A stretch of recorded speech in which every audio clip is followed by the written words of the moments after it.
Everybody's familiar with knockout roses, that shrub rose that has series that has changed landscaping all over the country. I mean, here in Tennessee, it's rare to see a yard that doesn't have knockout roses in it.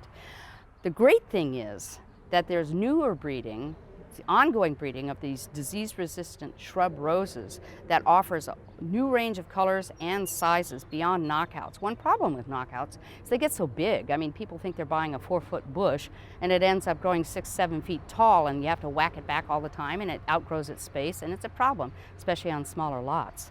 So, but today we're going to have a great time talking about some of these newer roses that are available.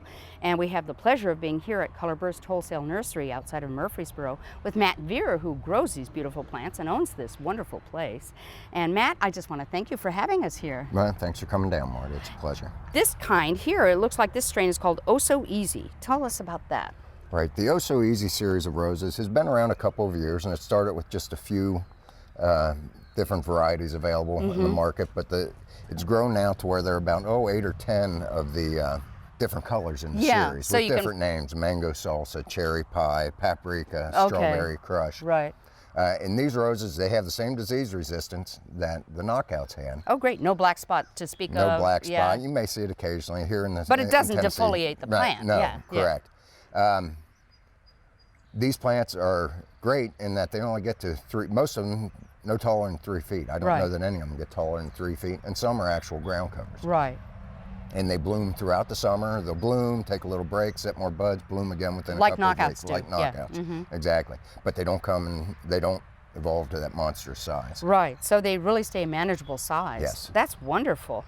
And we've got a few varieties specifically here. This one is called Cherry Pie. Cherry Pie, it's a single red, and it's a good deep red. Oh, that's cool. And that's a really beautiful, sort of like a home run rose, which is a knockout offspring also that people may be familiar with. Let's talk about this one. I love this color. Now, that is Strawberry Crush.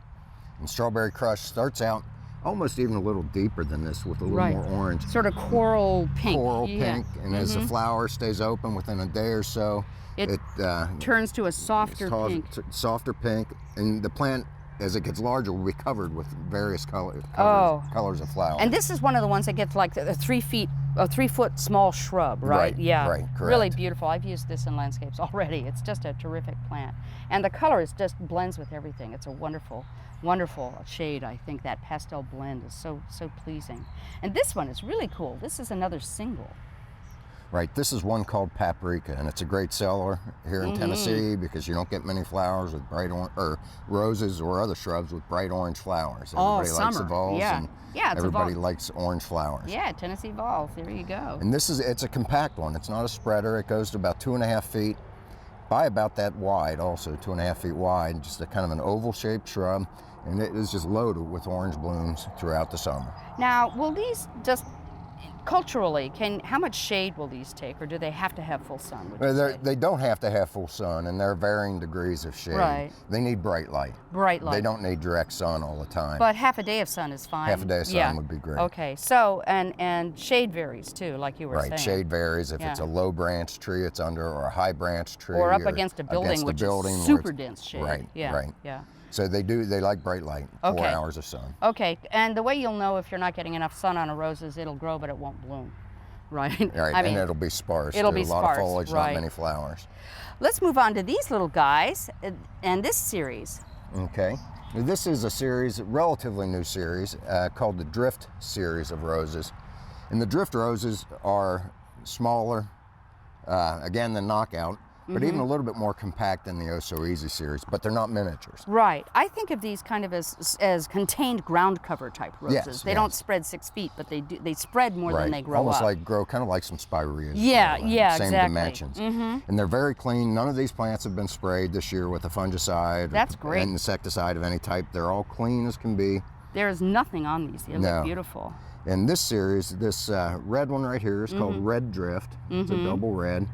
And this one is Coral Drift, which is almost red, but it kind of fades to a coral. It's a deep coral. Deep coral, right. And then this is Apricot Drift, which is more of a lighter peachy apricot color. And I know there are other colors too. There's a white. There's a and white, there's a peach, and there are about 6 or 7 in the series. The white one is Icy Drift. The compact size is just a wonderful boon for everybody. Plus the disease resistance is terrific. Yeah. It's nice to see a rose out there other than knockout. Yeah, there's a being lot promoted. more available. It's really great to know. And imagine these beautiful colors in your landscape. My gosh. For inspiring garden tours, growing tips, and garden projects, visit our website at volunteergardener.org or on YouTube at the Volunteer Gardener channel, and like us on Facebook.